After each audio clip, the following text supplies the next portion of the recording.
Phone का नाही गेले फोन का ढवण काय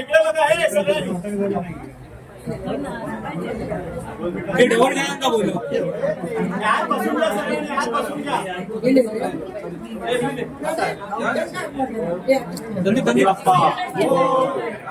हात बसून घ्या सगळे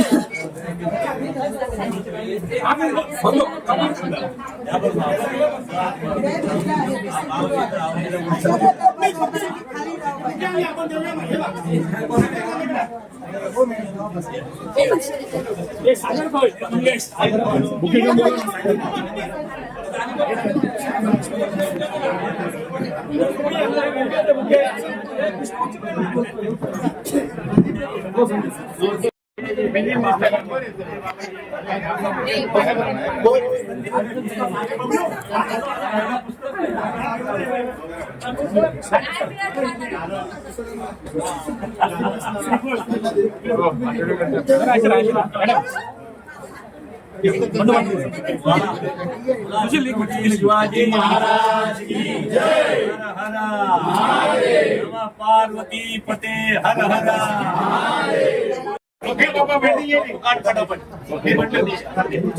फटाफट पास हो गया ये लक्ष्मी नारायण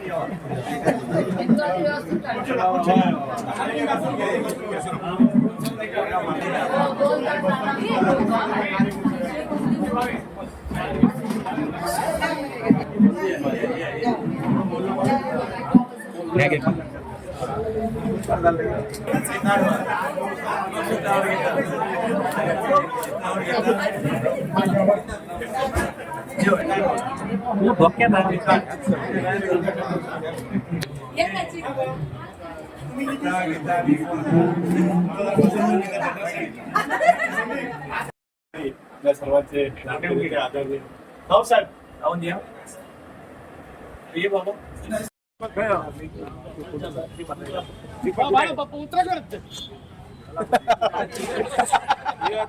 फोन कर मी आता कणकोली कर तू बरं आता असा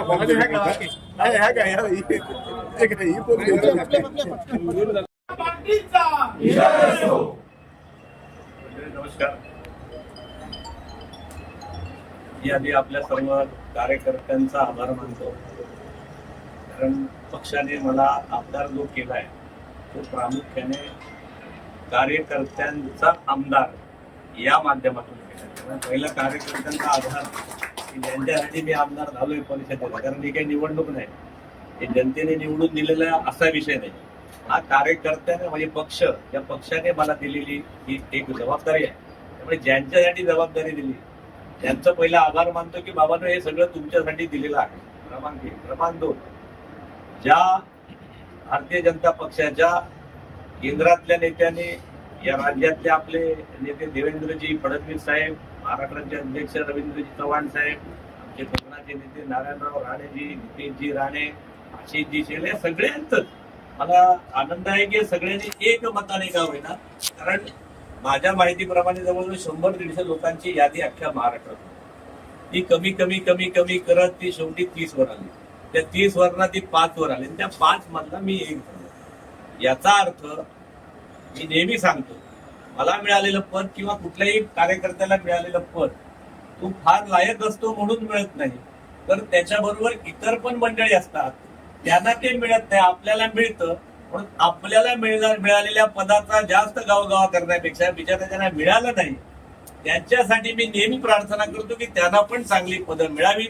म्हणून महाराष्ट्रामध्ये असे अनेक लायक मंडळी होती, एक निमित्त मात्र म्हणून मी झालो. त्यामुळे मी सन्मानपूर्वक माझ्या पक्षाला सांगितलं की हा पद मला दिल्याबद्दल मी आभारी आहे. मी सहज बोलताना आमच्या शिवप्रकाशजींना संजयजी मुद्दाम गमतीने सांगितलं की तुम्ही हे पद देऊन मला थोडं अडचणी आली. ते म्हटलं अरे इतने लोगों में से आपको एमएलए किया, आपकी तकलीफ नाही. म्हटलं सर पहिलं बरं होतं, त्यांना ज्यांना पदं मिळायची नाही ते माझ्याकडे यायचे, ते म्हणायचे आम्हाला तिकीट मिळाली नाही, मला आमचं पद मिळालं नाही, मग ते नाराज व्हायचे. मग मी त्यांना बसायचो आणि त्यांना म्हणायचो, अगदी गोव्याच्या निवडणुकीपासून ते अगदी मुंबईच्या निवडणुकीपर्यंत त्यांना मी बाजूला बसवायचो. मी सांगायचो, मी वयाच्या 10व्या वर्षापासून संघाचं काम करतो, मी अमकं केलं, मी तमकं केलं, मी कोण लढत नसताना तिकडून लढलो आणि एवढं करून मग पक्षाने मला 15 वर्षात काही दिलं नाही. कुंडली गवरते म्हटलं, माझाच शिरा काय पडले नाही, तुला काय देत. त्यामुळे तो बिचारा असा आनंदी व्हायचा की बघायचं की माझ्यापेक्षा हेच जास्त दुःखी आहे. त्यामुळे त्याच्या दुःखापेक्षा माझं दुःख मोठं बघून त्याचं दुःख छोटं व्हायचं आणि तो आनंदी होऊन घरी जायचा. मी पक्षाला म्हटलं, बाबा हे सुख माझं तुम्ही हिरावून घेतलं, आता मला सांगता येणार नाही. आता लोक म्हणतील, तुमका 12 वर्षांतरी का व्हायना दिला नाही ना, आमका 15 वर्षांत पण देत नाही. त्यामुळे मी पक्षाचा एका अर्थाने आभारी आहे, पण माझ्या कार्यकर्त्यांसाठी. कारण बाळानो, पदं ही शेवटी लिमिटेड असतात. पदं किती असतात तर पदं ही फार लिमिटेड. पण आपण ज्या ध्येयाने भारतीय जनता पक्षाचं कौतुक करतो असं नाही, आपला पक्ष असा आहे, आपली धरोहर अशी आहे. अनेक मंडळी निरनिराळ्या मार्गातून आपल्या पक्षात येत असतात. ती एका विचाराने जरी आपल्या पक्षामध्ये कुठल्या तरी मार्गाने आली की हळूहळू आपला विचार त्यांच्यापर्यंत पोहोचतो. त्यांच्या लक्षात येतं की ही मंडळी जरी राजकारणाच्या पलीकडे जाऊन 3-3.5 हजार वर्षाच्या विचार परिवाराला किंवा त्या सनातनला कनेक्ट झालेले आहे. त्यांचं राष्ट्र निर्मितीचं कार्य आहे, राष्ट्र संरक्षणाचं कार्य आहे. या मोठ्या कामामध्ये आपण त्या झालेले एक निमित्त कार्यकर्ते आहोत. असं हळूहळू कार्यकर्त्यांच्या लक्षात आलं की मग पक्षात आलेला माणूस, तो काल येऊ दे, परवा येऊ दे, तेरवा येऊ दे की 50 वर्षावर येऊ दे, तो कधीही माजी कार्यकर्ता भारतीय जनता पक्षाचा होत नाही. तो प्रमोद जाधव सारखा इतर कार्यकर्त्यांचा कायम आजीवन आजी कार्यकर्ता राहतो, कायमचा कार्यकर्ता. माझी तुम्हाला पण विनंती आहे, तुम्हाला मंडळीला, की काल कोण आले पक्षात, परवा कोण आले, इट इज इमटेरियल. समुद्राला मिळणारं पाणी हे नदीतनं जातं, ओढ्यातनं जातं, नाल्यातनं जातं, विहिरीतनं जातं, पावसातनं जातं. पण समुद्र कधी कोणाला विचारतो का माझ्याकडे पाणी आलेलं, त्याचा रंग निराळा आहे, ते पाणी अमुक आहे? समुद्र, भारतीय जनता पक्ष एक समुद्रासारखे आहे. भारतीय जनता पक्ष कधीच कोणाला विचारत नाही की तुम्ही कुठल्या माध्यमात, जो आला तो रमला. भारतीय जनता पक्षाचं हे एक USP आहे, एक स्पेशालिटी आहे. त्यामुळे माझ्या भारतीय जनता पक्षाने मला आमदार करताना जे प्रमुख काम दिलंय आणि ज्याला मला जे प्रमुख पद दिलंय सिंधुदुर्गापासून पालघर पर्यंत, मला त्या पदाचं नावच आहे समन्वय. मला समन्वय साधायचा आहे भारतीय जनता पक्षामधल्या कार्यकर्त्यांचं आपापसातलं, भारतीय जनता पक्षातल्या कार्यकर्ता आणि सरकारमधलं, आणि भारतीय जनता पक्षाच्या सरकारचं आणि जनतेमधलं. हा समन्वय करण्याचं काम, मला काही निधी वाटपाचं काम दिलेलं नाही. माझा निधी असला कोणाला हवा तरी देईन, पण ते माझं प्रमुख काम नाही. विकास करायचं काम नितेशजी राणे पालकमंत्र्यांचंच आहे, खासदारांचंच आहे, सरकारांचंच आहे. त्यामुळे माझं काम हे पूर्ण समन्वयाचं. आता आमदार झाला, निधी येतो, तो निधी मिळेल, त्याची काही चिंता करू नका. त्याच्यामध्ये आम्ही लावतो निधी, ह्याची काही काय होतील. तर हा समन्वय करायचा. बाळानो, जेव्हा सत्ता प्रचंड येते, आज 19 राज्यात आपली 70 वर्षानंतर पश्चिम बंगाल मधल्या सारख्या राज्यामध्ये सरकार एक वेळ 0 होतं 9ला, आज आपण त्या ठिकाणी 207-210 पर्यंत गेलो. आज आपलं तिथं 19 राज्यात सरकार, 20-22 कोटी आपले मतदार आणि आपले सभासद, एवढी थम्पिंग. जेव्हा श्रीमंती भरपूर येते, जेव्हा सत्ता भरपूर येते, जेव्हा सुख भरपूर येतं, जेव्हा समाधान भरपूर येतं, लक्षात ठेवा त्या मागून येणारं दुःख सुद्धा आहे, कठीण काळ सुद्धा आहे. नजर हटी, दुर्घटना घटी. त्यामुळे भारतीय जनता पक्षाचं कार्यकर्त्यांचं काम आता समन्वयाचं आहे. आता तुमच्या लक्षात आलं पाहिजे, एवढी जी सत्ता आली आहे, एवढी हे सत्ता आलं, पक्ष मोठा झाला, पदं मिळाली, पंतप्रधान बसले, राष्ट्रपती बसले, मुख्यमंत्री बसले, पालकमंत्री बसले, खासदार बसले. खोट्या, आम्हाला काही वर्षापूर्वी जर कोणी सांगितलं असतं राष्ट्रपती पासून पार्लमेंट से लेके पंचायत तक आमच्या भारतीय जनता पक्षाचं काही सरकार येईल, तर आम्हाला झोपेत उठून तरी विचारलं तरी खरं वाटलं नसतं. स्वप्नात पण आम्हाला सतीश खरं वाटलं नसतं. आज ते सत्यात आलं. गेल्या 100 वर्षाच्या अनेक कार्यकर्त्यांनी जे गाडून घेतलं ना मी सारखं, त्याच्यावर उगवलेले 100 वर्षानं फळ आहे. माझी कार्यकर्त्यांना विनंती आहे, आपण कुठल्या तरी छोट्या मोठ्या पदाच्या आणि कुठल्या तरी लालचा नका अडकू. आपण फार मोठ्या विचारधारेची धरोहर आहात. आपल्याला पुढच्या पिढीमध्ये या सगळ्या गोष्टी संक्रमित करायच्या. आलेली सत्ता एक साधन आहे, साध्य नाही. पक्षाची ध्येय धोरणं आपण त्या प्रशिक्षण वर्गात ऐकलं असेल. आपला पक्ष is different, we are party with different. आपल्याला मिळाली सत्ता साधने याचा उपयोग तळागाळातल्या गरीब माणसासाठी करा. आपण निमित्त मात्र आहोत. लक्षात ठेवा, आपण 200 वर्ष नाही जगणार, आपण 1000 वर्ष नाही जगणार. छत्रपती शिवाजी महाराजांचा काळ त्यांनी फक्त 50 वर्षाचं आयुष्य भोगलं. 400 वर्षानंतर सुद्धा छत्रपती शिवाजी महाराज की जय म्हटलं की महाराष्ट्रात असा एक पोरगा नाही की जो हात उंचावून की जय म्हणणार नाही. खरं आहे की खोटं आहे? आपलं आयुष्य कमी आहे. माणूस हा भरती आहे, तो मरणार आहे कधीतरी.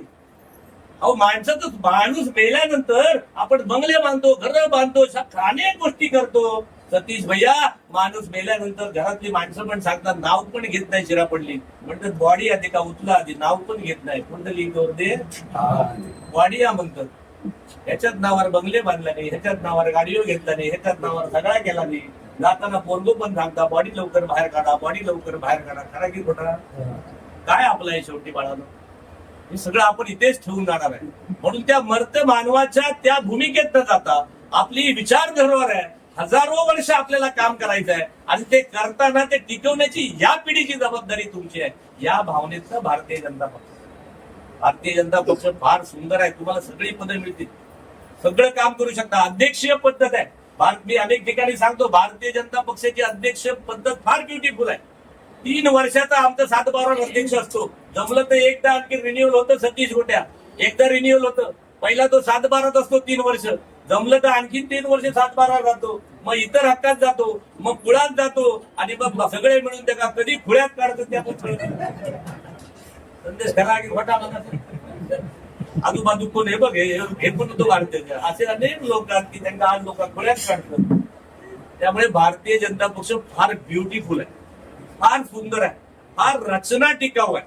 इथे आलेल्या प्रत्येक माणसाने 100 वर्षापूर्वी ज्या परिवारात ज्या विचारात तुम्ही स्वयंसेवक बना, स्वतःचे राष्ट्र निर्मितीचं काम करा, देशासाठी काम करा. राष्ट्र टिकलं तर माझी कणकवली टिकेल, राष्ट्र टिकलं तर माझं सिंधुदुर्ग टिकेल, राष्ट्र टिकलं तर माझी संस्कृती टिकेल. या भावनेतनं बाळानं काम करा.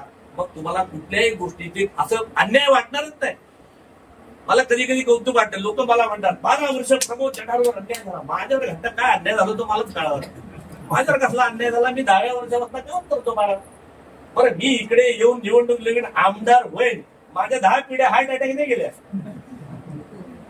आता ते गावच्या तुमका इले का मी काय करू? आता तुम्ही काय मला बाळानं कोणी मदत नाही केली, तुम्ही नाही मदत केली कोणी मला. मला संजय बापरे बापरे त्याच्याकडे जाऊ तो असतोच राहणार उभंच असेल.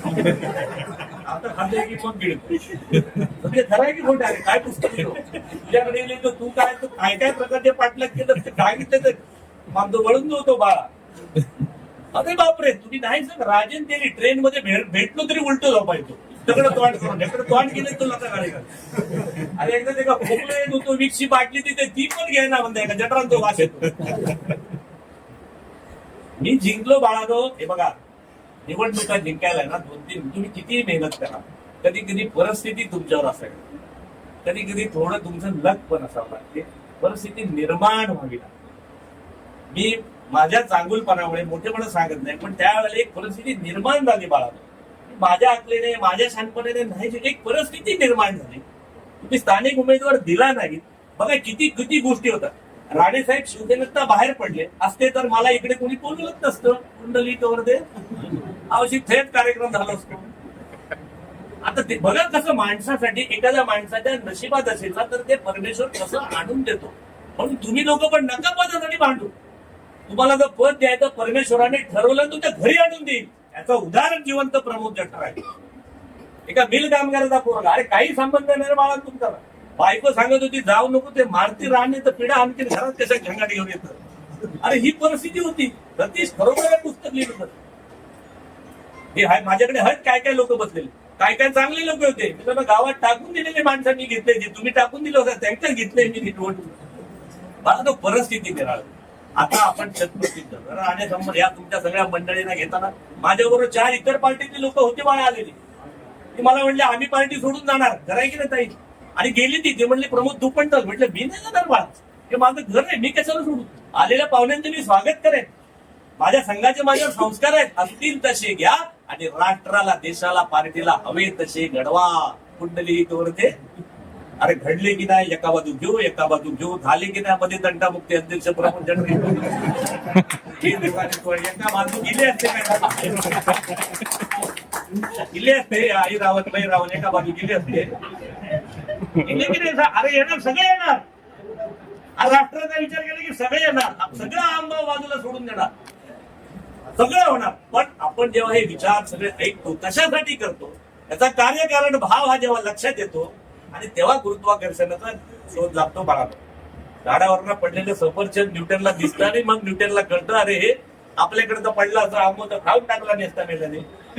त्याने पडल्यानंतर त्याच्या लक्षात येईल अरे याच्यासाठी काहीतरी गुरुत्वाकर्षण. जेव्हा तुमच्या लक्षात येईल पार्टीचं स्पिरिट लक्षात, तेव्हा तुमच्या पण लक्षात येईल की ही पदं बिदं सगळी शुल्लक आहे, कधीतरी जाणार आहे. कालची पश्चिम बंगालची आपण निवडणूक लढवली बाळालो आणि बघा त्या मंचकावरती मोदी साहेबांचा सत्कार करण्याची मोठा हार आणला. हार आणल्यानंतर मोदी साहेबांनी नितीन नवीन नावाच्या त्या नवीन अध्यक्षाला बोलवले, छोटा आहे तो, त्याला बोलवले, सांगितलं ही राष्ट्रीय आमची भाजप ही अध्यक्षीय पद्धतीची पार्टी आहे, हा सगळा सन्मान पंतप्रधानाचा नाही, तो या भारतीच्या राष्ट्रीय अध्यक्षाचा आहे, अध्यक्षाला फर्स्ट. म्हणून बूथ अध्यक्षापासून राष्ट्रीय फार सुंदर आहे. बाळाचा अभ्यास करा, खूप मजा येईल. याच्यात खूप मोठं होता येतं, याच्यात खूप मोठं होता येतं. अशी सुंदर पार्टी आहे, छान पार्टी आहे. आपण हिमतीने काम करा, देशासाठी काम करा, राष्ट्रासाठी काम करा. गुतू नका, मातू नका, घेतला वसा टाकू नका. आणि आयुष्यभर जर खरोखर प्रमोद जठारला शुभेच्छा द्यायच्या असतील, सतीश राव, तुम्ही संदेश सगळेच, मी नाव या दोघांची घेते, राईट हँडले बसलेत म्हणून गाडी घालू नको. तुमच्या सगळ्यांनी एक मात्र प्रतिज्ञा करा की प्रमोद जठारला खरोखर शुभेच्छा द्यायच्या असतील तर आयुष्यात कधीही भारतीय जनता पक्षाचा माजी सभासद होतो असं म्हणण्याची वेळ येऊ नका. तर ह्याच भारतीय जनता पक्षात राहा, हाच मला तुमचा आशीर्वाद समजेल. जय हिंद, जय महाराष्ट्र. ताज्या अपडेट्स आणि ताज्या बातम्यांसाठी आजच सबस्क्राईब करा आपला Sindhudurg digital news channel. Like करा, शेअर करा, कमेंट करा आणि महत्त्वाचं म्हणजे बेल आयकॉनला क्लिक करायला विसरू नका.